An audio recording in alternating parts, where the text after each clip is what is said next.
Hi, I'm Alicia. And I'm Robin, and you're listening to Bowel Moments, the podcast sharing real talk about the realities of IBD. Served on the rocks. This week, we talked to Laura Manning. Laura is a registered dietitian working with the IBD team at the Susan and Leonard Feinstein Inflammatory Bowel Disease Center at Mount Sinai Medical Center. We talked to her about her unique career before becoming a dietitian.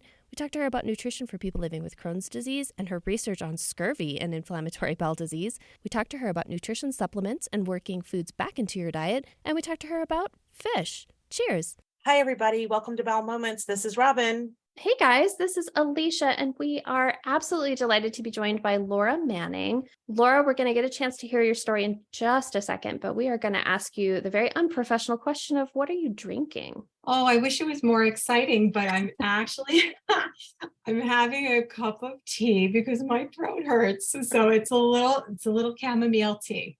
That seems to be the thing lately. I think the last 5 guests, I think maybe have been drinking tea. So I think this is just that's that time of year that we're recording. So, I don't love chamomile tea. I don't know what it is about the flavor of it. I don't like it. I know it's not my favorite either, but it was the first thing I could find. Alicia's like, we don't like your choice. I like, Laura, you seem nice. Again. I hate your choices. No, I don't like it either.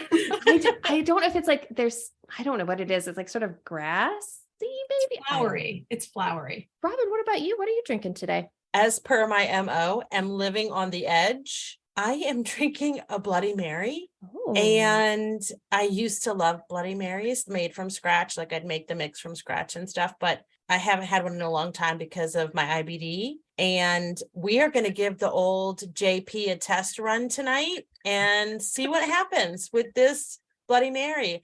I did find a small batch fancy mix at my local grocery store that is not as spicy. So we'll see what happens. Sure. I was like, I feel like Laura has things to say about this choice as well. So Laura, feel free to be judgy about Robin's choices. Please. Yeah. No, listen, no. I want all of my patients to be able to eat and drink whatever they want. You know, if somebody's having something for the first time in a while, I always tell them like couple it with some food, give a little bit of buffer in your belly. And I think it helps. I call it the mattress, like having like a little something in your stomach helps everything to like go through a little bit slower. And it feels better that way. That makes a whole lot of sense, but I now have a very strange vision in my brain of a mattress. I have a mattress in my abdomen right now that is cushioning. It's cushioning my Bloody Mary. That's right. Exactly. I think it helps. And then I was thinking, like for the stuff I like in my Bloody Mary, I would like, do pickles and bacon count? Because that's what I love in my Bloody Mary. So does that count as a cushion? Maybe not. Maybe something that's a little bit more starchy could be that mattress. Okay. Yeah. Maybe some toast. And doesn't that count as electrolytes because it's salty? Yes, that's right. Yeah, you're making me feel better every second. Every time you bring up something else. Yes, thank you. I'm here for you, Robin. You're just working on your electrolytes. I like it. That's right. What about you, Alicia? What are you drinking? I made myself a gin and tonic, but I had some blueberries, so I muddled some blueberries in there too. So it's actually like quite pretty too. Oh, that's lovely. It looks so pretty too. Well, Laura, we've already hinted at who you are, but Laura, you are a dietitian who works with folks with inflammatory bowel disease. So tell us how you got involved in that. How did you decide to become a dietitian? And then how did you decide to work with people with IBD in particular? Oh, sure. Yeah. It's an interesting story. Being a dietitian is a second career for me. So originally I went to school, got a business degree and wound up working for a bunch of different places, but landed at Bloomingdale's. I know it's kind of funny, but I wound up being in the buying office and working for American designers. So I was an assistant buyer with working with Donna Karan and Calvin Klein and all these big designers. So it was really fun. And I got a chance to go to all the different European fashion shows and so forth. And, I did that for a while. And then, you know what? I started to get a little bit bored with it. I said to myself, is this something that I really want to do for the rest of my life? Do I really feel meaning out of, selling clothing? Like, do I think that this is going to fulfill me? And I had to take a moment, step back, and, I just started to think about what my past was. And my childhood really had a lot to do with food. And so I really reflected on that. And so I could tell you a little bit about what I did in my childhood. So my family owned a fish market, and it was in my family for over, like, I believe it's like greater than 50 years. It's very much, a New York story where my family was Italian. They immigrated into New York City, and they were Sicilian. So Sicilians on the coast are very, are fishermen. They're known as being fishermen. And so that trade was brought to New York City, and my great grandfather sold fish, horse and buggy, and was able to actually develop a business and brick and mortar. So there were a lot of fish markets within, above New York City and Westchester area. So my father was given one of the fish markets, and his entire family worked there, including myself and my brothers, my grandparents, my mom. So it was really, really an interesting place to grow up. It's not something that you hear of very often anymore, where you have a full family that works for a business. And so it was really a unique situation. So I had been working there since I was 12, and we really worked together all day. We're together all night. It was such an interesting way to grow up. You're just with your family all the time, for better or for worse. But we had this business, and it was all about fish, and it was pretty successful. So I was there all the way up until college. And then there was the decision to shut the store down, and my parents moved down to Florida with my brother, and they wound up opening up another one that was did triple the business. They didn't know how to retire, so they just got really into it there. Anyway, so I stepped away from it. I stepped away from the food industry, and then I got into clothing, thinking that was something I could try to do, but I kept getting pulled back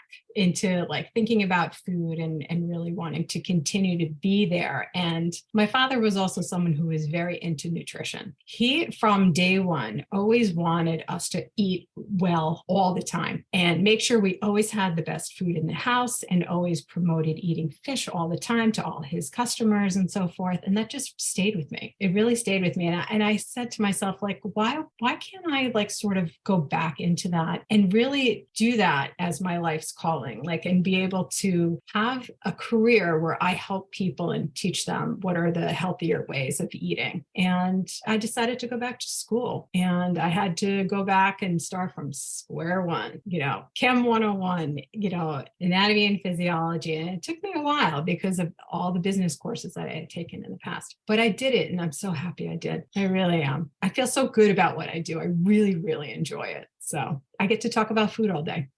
That is so fascinating to me. So FYI, I am also a person that worked in a family business where my grandparents were there, and my parents were there, and my brothers and sisters were there. Even into adulthood, we'd float in and out of the business when we, needed a restaurant. So also food. You don't meet many people that grow up like that anymore. It's a very unique upbringing. I love having that in common with you, Laura. Oh, that is so cool. That is really, really interesting. Yeah. So, but I want to know, how did you get into IBD? Yeah. So with my education, started to work at Mount Sinai. I started in rehab. I really got a chance to understand, how a team works together to help patients that have spinal cord injuries and strokes and traumatic brain injuries. So I learned all the different things about swallow function and physical therapy, occupational therapy. It was a great, great place to start. But I said to myself, I need to really be in a setting where I learn exactly how we digest.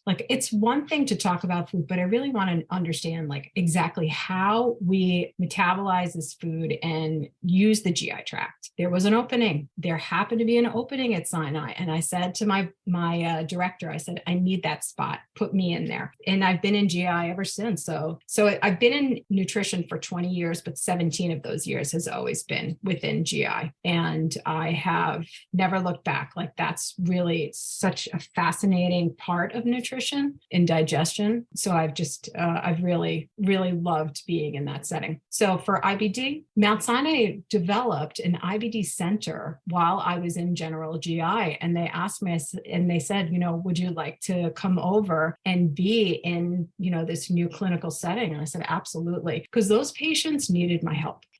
Everybody that has a GI issue needs nutritional help. Absolutely. But there is something about inflammatory bowel disease that is so unique to each patient that it was really rewarding for me to be able to talk to each person, understand their anatomy, understand if they ever had any surgeries before, figure out their micronutrients, and get them to where they needed to be to have a regular life. It's been amazing. That's awesome. I'm so glad that you were able to go back and find your calling. So Robin has the family business in common with you. I have the working in the fashion industry and then leaving the fashion industry in common with you. My very first job out of undergrad, I ended up being a fashion show presenter. So I was at like New York Fashion Week and going to all these shows, being the person that was selling you clothes probably. So, but I then went over to social work, which is a distinctly less glamorous job. Yeah. But so important. So important. It is indeed. Laura, I've got so many questions now. As you were talking, I was writing down even more questions. You mentioned Mount Sinai and building this IBD center. So I'm going to start there. So the program that they started that I think is really interesting and that I think our audience would find really interesting is called the GRITT program. Oh, yes. Can you tell us what that is? And then how were you involved? So GRITT is an acronym that stands for Gaining Resilience Through Transitions. And it was spearheaded by Dr. Lori Kiefer, who is a GI psychologist, and with oversight from Marla Dubinsky. And it is a program that is very unique in terms of like the structure of it is that when a patient is identified by a medical provider needing a little bit of extra support, they are then referred to the GRITT team. And the GRITT team consists of social workers, a IBD pharmacist, myself for nutrition, and therapists. So it really allows the patient to be, helped through all the different disciplines and answer all their questions and provide them with skills so that whatever comes their way through the course of having inflammatory bowel disease, they're going to be able to manage it because they've been given the skills to go through it and also know that they have support whenever they need it. So we've seen that when patients are in the program, they really shine. They really can have a very full life where they can really enjoy being in social settings, manage family dynamics, talk to their doctors, ask them appropriate questions. So again, it's really, it's a lot of it is skill building and also giving the patient support. So it's been an absolutely wonderful program and hoping that it's a model system to be able to show what patient care hopefully should look like. So we can't just give them medication. We also have to nurture them in ways to be able to give them the confidence to work with the medical system because it's not easy. So, so we're going to work with the patient and make sure they're nutritionally optimized, make sure they have the emotional skills and stress management. So we know that IBD is a relapsing and remitting disease. We need to be able to give the patient the tools in order to go through any kind of course that the disease presents to them. So it's really great. So again, it is a patient that is referred to the program. We all actually, we sit down, we talk about it, and we come up with plans for them to be able to flourish and give them support. I love that so much. I think that's such a great model. Yes. How many people have you graduated from this? Oh, many. If you had to guess, I realize I threw you this curveball question.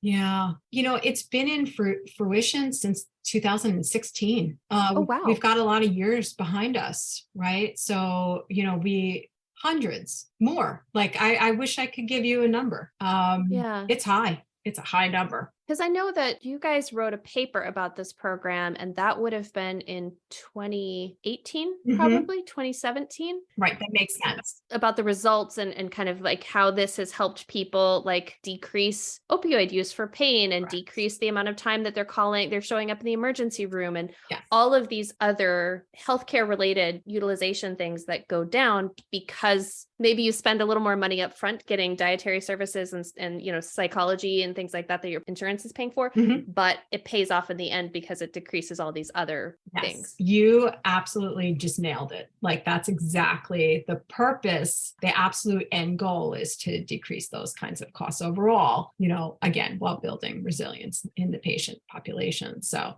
so the program started in 2016, whereabouts then the data was collected, a paper was published in 2017-18 to be able to prove that its efficacy. And it is wonderful. It sounds like an amazing program. I've said on the show a couple of times, like even just the thought of having some support through the process would help immensely. Like myself and several of our guests are like, I'm just exhausted. I'm exhausted by the process. Yes. Like you just get to a point where it's like, okay, I can only do one thing at a time. I can't even think about all of the other things. I have to focus on, I explained it this morning, like my Crohn's was the star of the show for so long. I couldn't think about all the other things that were happening. And now that Crohn's has like taken its bow and stepped aside, the understudy is like showtime. Right. And so, so it's just like not being able to address multiple things and having support to do that makes it hard to address everything at once. So your patients are very lucky.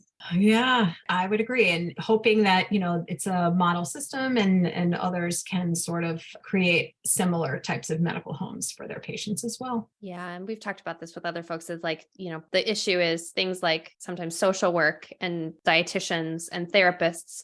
It's difficult for hospital systems, especially to sort of get those covered. And so you have to kind of work it into other ways to be able to get these services. But having that data, I think, is super important because you're able to tie it back to say, this is why it's important for these services to be there. Because like Robin said, even just knowing that you can get that referral, that you can go and work with these people that are there to help you might be enough for some people to just go, okay, I feel really supported by my team and I can do it on my own. Right. That's so cool. I love it. I definitely want to talk Crohn's and diet because we have spent a lot of time talking about ulcerative colitis and J pouches and diet and things, not as much on Crohn's. And I know there are some peculiar things as it relates to Crohn's disease, like for instance, esophageal problems and also things like strictures. So when you're working with somebody with Crohn's disease, how does it differ from somebody who has ulcerative colitis? Do you look at different labs? Do you look for different things? And then depending on kind of how their Crohn's disease presents, how do you work with them with a diet? For instance, if they do have esophageal issues or if they have strictures, how are you working with Crohn's disease patients? So I gave you a big giant question there. No, because it's a big giant task. We have patients that present with Crohn's in many, many different ways. And so whenever I'm working with a patient, I really have to understand their anatomy. I have to understand where their Crohn's is. I have to understand what their symptoms are like. And I really then make a lot of judgments based on that, to be able to give them the best advice that I can give them. A lot of what I do is, listening to patients' stories and understanding a lot what has worked for them in the past. And then I can also combine that with the science of what I know. So when a patient comes to me, I'm going to ask them a bunch of questions. Have you lost weight recently? How's your appetite? How many bowel movements do you have? Do you have a history of past surgeries? So I'm going to go through all of this information and I'm thinking in my head all the different things that I'd like to suggest for them. But I also have to ask them what their relationship is with food. So if they're very hesitant on trying foods, if they are scared to eat, if they've whittled their diet down to eating two things, chicken and rice, which is what everybody eats, then I have to really be able to work with them where they're at. I'm not going to give them a whole bunch of recommendations because that's not appropriate. I have to do what's best for them. I also have to get them to gain trust in me. And then after I do that, then I have to get them to gain trust in themselves. Because if I can help them to feel good about eating something new, then I really can be able to open up a whole world of different types of foods for them. And so that it doesn't have to be chicken and rice forever. So that's really what I do. I look at the entire person. I find out where they're at. I understand their symptoms, and then I can move forward. But another thing that I'm going to do is I'm going to ask for lab work. I'm going to ask the doctors, let's take these labs. I think that because this particular section has been resected, I think I'd like to request that this gets taken. So I'm constantly thinking about that. And I know in my head generally like what vitamins are absorbed in what areas of the bowels, and then kind of work from there. certainly give them, like, hey, let's take a general multivitamin. If you haven't been, let's start with that, because you're only eating chicken and rice. There's probably going to be some issues here. And then we will get the lab work back, we'll work on replenishing their stores and working with some new foods. So it's really, that's kind of it in a nutshell. But Crohn's is obviously going to be a little bit different way of thinking, because I'm working with the small bowel, which is where a lot of nutrients are absorbed. With ulcerative colitis, it's a lot of, fluid absorption, and how I can make sure that the patient is optimized, not only with nutrition, but hydration too. It's a very big key that I try to work with my ulcerative colitis patients and J pouches. So that's what I usually do. So just to kind of talk about this whole scurvy thing, this is kind of how it all happened. I was working with one of our GI doctors, Josh Novak, and we were all of a sudden seeing like scurvy pop up. Like when we look at a patient, we're looking at nutrient deficiencies. I can look at someone and I can see some skin manifestations, some cuts in the corners of their mouths. I can see some hair loss, and that gives me clues on what to test for. But one of the things that we were asking is like, oh, are your gums bleeding a lot? And they would say, yeah, as a matter of fact, my gums bleed a lot. Oh, okay. So let's check for vitamin C. And lo and behold, they would be deficient in vitamin C. All right. So why does that happen? It's because people are afraid to eat fruits and vegetables, and it makes a lot of sense why they would be. So they're going to eliminate that from their diet so that they can function. So they're thinking that it's going to be something that's going to impair their ability to get to work, the ability to take care of their family. So they're going to try to take their diet down to a point that just gets them from point A to point B. But when you do that, what happens? You get all these deficiencies. And my job is to bring these foods back in the way that they're going to be able to tolerate it. So we started to notice that there was a lot of vitamin C deficiency. And so we did wind up writing a paper. Well, it was a case study.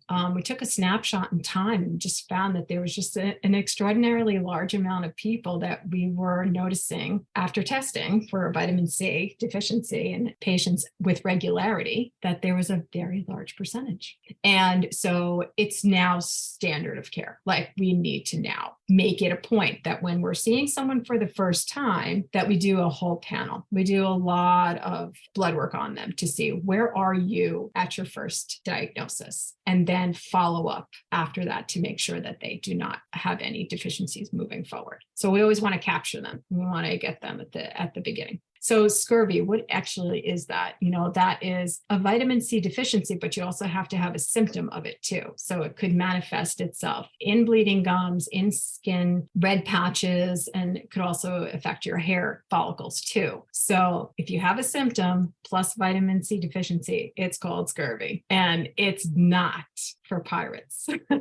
This is wild. It's not just for pirates anymore. It's wild. This is wild. Isn't it? Yeah. Yeah. It's wild. And it's, it's super quick fix. You just take a couple weeks of a high dose of vitamin C and you're all set. You're fine. But if you don't capture it, it can interfere with wound healing. So you really want to make sure that you get that managed early on. So like for me, for example, I have to take vitamin D, right? I have to take vitamin B12. I do injections for B12. I take vitamin D2. I usually end up getting iron infusions a couple of times a year. Are there other nutrients that we should be screening for besides the typical ones that everyone screens for? So those are the definite big ones that we absolutely should check. Now it depends on what it is that you eat. So if you're on a specialized diet, if you're avoiding gluten in your diet, then I'm going to say to myself, all right, a lot of gluten-free products that people are eating are not fortified with all those B vitamins. So now I have to check for those because you're following a gluten-free diet. So that's something that I'm going to also check for as well, because we are fortifying all of our gluten-containing breads and stuff. So if you're not eating the standard American bread, then we're going to possibly see some B deficiencies. So that's what I do. I'm going to ask you what your diet is. I'm going to make some mental notes, and I'm going to say, okay, there's some big groups of food that are not being consumed. I need to test for the ones that they actually provide, what nutrients they provide. I call talking to, it's therapy, right? It's dietetic therapy. That's what I call it when I'm talking to my dietitian, because I'm like, I have my therapist and then I have my food therapist. This is true. To help remove some of those, the roadblocks that you mentioned, the fear. I was one of those people, I've said it on the show a couple of times, that like I ate chicken and rice and I added a squeeze of lemon or lime, and I did that for probably a year. So yeah. I am still actually came out in therapy this week, everyone. I still have roadblocks to food that I didn't realize that I had. Working with a dietitian, was able to eat fruit again for the first time in 20 years, and no scurvy though. I'm kind of disappointed by that. Like that would have just been something that was funny to say. But I'm still having fear jump in. Yeah. Now that I have Crohn's in my J pouch, now that I'm trying to eat more foods, more variety of foods. And I was kind of surprised by that. So I think of it like food therapy. Yeah, it is. It really, really is. So I will also ask my patients, like, what's your relationship with food? Do you have fears around food? Does it affect your social situations? So, I will dive into that as well. But then, you know what? I'll also sort of dispel some of the fears if I can get a chance to understand their anatomy and say, have you had obstructions in the past? What does your CT scan look like? Is there a reason why we need to be so Spartan and avoid all these things, and really try to come up with ways that really ease some of the fears by looking at physically what's going on with them and making them know that I think there's a very low chance of an obstruction. But because you don't feel comfortable with that yet, let's just make a smoothie. Let's just take some foods that you already eat, put a little something new in there, sit with that. Try that every day for, a couple days in a row, and let me know how you did, and then what we'll do is we'll build on that. And we'll give you a chance to get comfortable with the process. And it seems to work really nicely, to be able to include these things in a very, different form so that it will slide through whatever it needs to slide through, right? And then once we've built up the confidence, then we're going to actually eat it, chew and swallow it. Okay. Yes. And I will say, for anyone who's listening, this is not a linear process. Yeah. There will be some regression where today, I was so surprised when I was like, oh, wait, this is fear that's stopping me. And I thought I was over that fear. So yes, I know that access to dietitians is not, everyone doesn't have it, but if you do have it, I highly, highly recommend. Yes, I do as well. Yeah. And I think access to dietitians is becoming a little bit more available. Being able to see dietitians on Zoom is a game changer, right? So like you can see someone that's across the country, and to be able to do appointments in this way has just improved so much access. Yep. So it changed the game. Yeah. I have an app. I work with my dietitian through an app. Oh.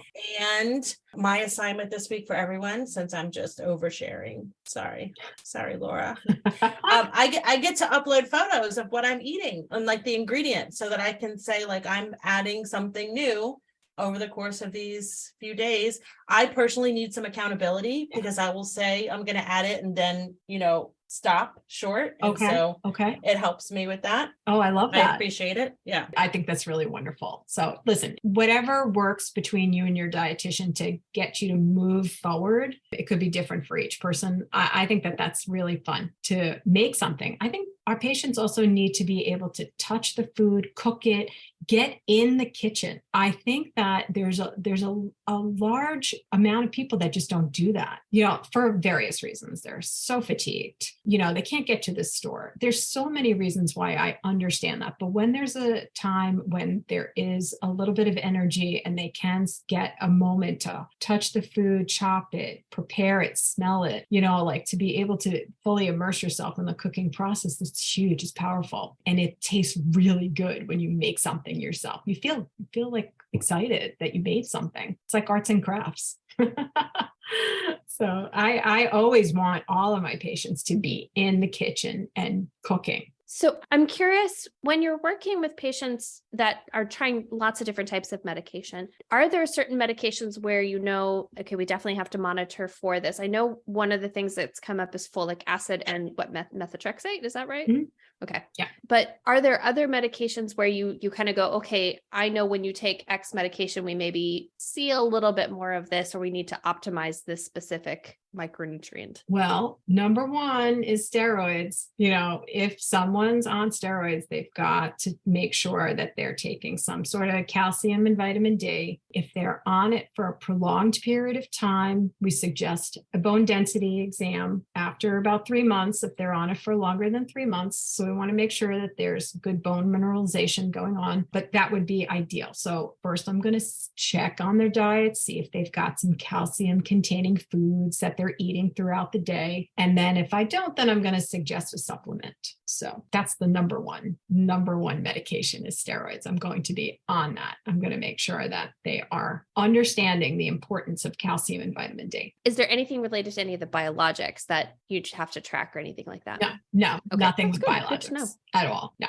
So the other thing I'm curious about is, when you're talking about supplementation of like taking some sort of supplement to bring up your vitamin D or calcium, the supplement industry is not regulated like drugs are by like the FDA. So how do you pick a supplement that you trust? Like, how do you know what's the better version of something? Such a good question. So there's a couple companies that are out there that actually are third-party certified. So if you can look at the label and see a USP certification on there, that means that there is a separate company that's actually taking that bottle, spinning it through their labs and verifying that what you're saying is on the label is correct. So that's incredibly important to make sure of that. So I highly suggest to make sure that they find the USP label. There's also, I believe, another one is called NSF, but I have to confirm that. So yeah, make sure that there is a third-party certification on there so that you know what you're consuming is actually in the bottle. The one that has come up that I just saw on an Instagram post, and somebody else brought it up in a previous show, is like, what is it? Slippery elm. So what about some of these like medicinal plant supplements like slippery elm and some of those sort of things? Or like another one is aloe vera. I know like consuming aloe vera is another one that has come up as like helpful for folks with IBD. Right. Thoughts on that? In terms of like, is it a legit product? Is that what you mean? Yeah. Yeah. Yeah. Is it helpful or is it harmful? That's the other thing, is that like, is it going to hurt people at all if they take it? Well, we don't know, because it's not regulated. And so we have to make sure that if we are considering a supplement, that it's from a good quality company. They could have sawdust in these pills and you wouldn't know it. It's the Wild West. The supplement industry is the Wild West. And we really just have to do diligence to make sure that whatever we're putting in our bodies is going to be, what it says on the label. But I have to also say that,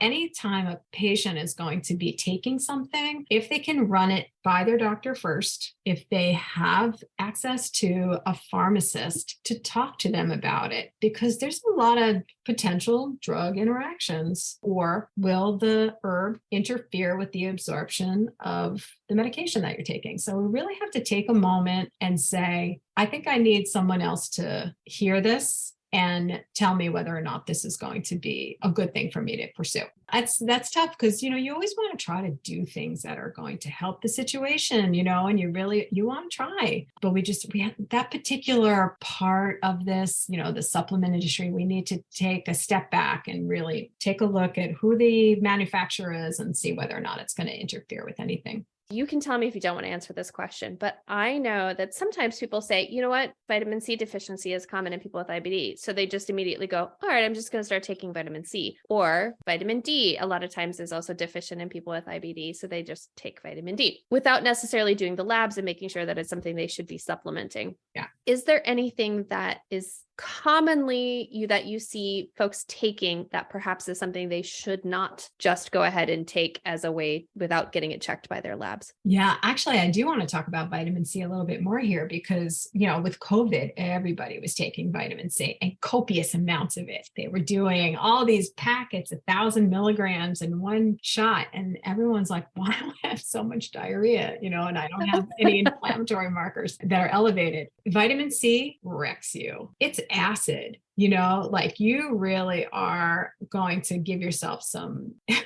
painful bowel movements. And it also gives you a lot of like upper GI stuff too, lots of GERD. So it's not great to take all this, mega supplements. It's not a good idea. So too much of a good thing is not recommended either. So there's water soluble vitamins, which are mostly the B vitamins and C. And then there's the fat soluble vitamins, which is A, D, E, and K. We don't want to take them in high amounts because they collect in the body, and you really have to be very careful. They need to be monitored. I really do want to stress that point, that we don't just want to take it upon ourselves to start taking a whole bunch of vitamin supplements without talking to someone about it first. When somebody has stricturing disease, like, do you automatically have them do certain diets, cut out certain foods? How do you work with people with stricturing disease? Because that seems really scary. It's very scary, but I've been stressing, like, each person is different. So someone could have stricturing disease, but not have symptoms, right? So like, do we want to completely like change their diet if they're not showing signs of obstructions? I'm not sure, but I may give them a heads up about some things that maybe they should back off of for a little while. We also have to find out what kind of strictures they are. Are they, from inflammation? Are they fibrostenotic?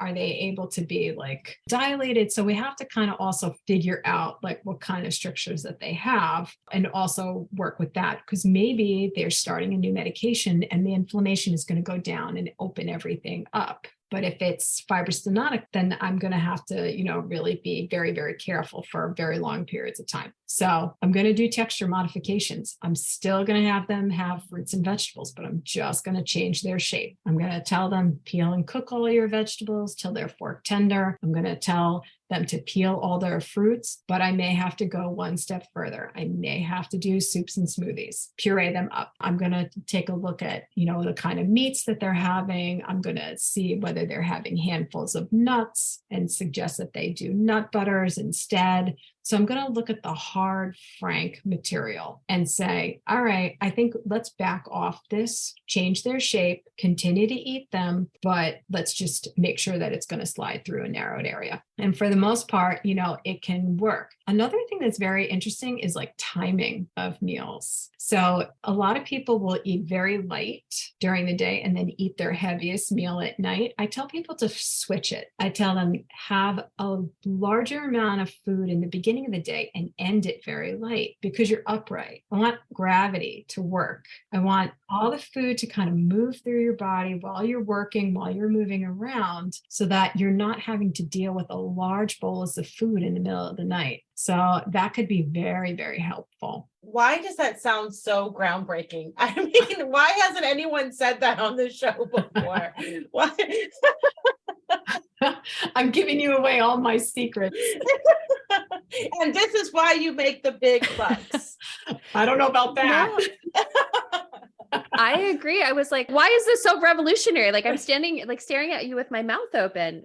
But I also don't love breakfast. And so now I'm like, God, but what happens if you don't like breakfast? Yeah, no, you want to eat breakfast. You want to eat breakfast. You want to eat lunch. You want to eat dinner. You need to give your body 3 opportunities to get all these nutrients in. It's really, really important. Okay, I'm going to throw you a little bit of a curveball question. Sure. So because you come from a long line of expertise in fish, I'm going to ask you, fish is one of those things that I find very challenging to cook, but it's not about me. That's part of it, is like, so when you're talking to people about adding more fish into their diet, do you have tips on how to cook this? It's mainly just for me that I'm asking that.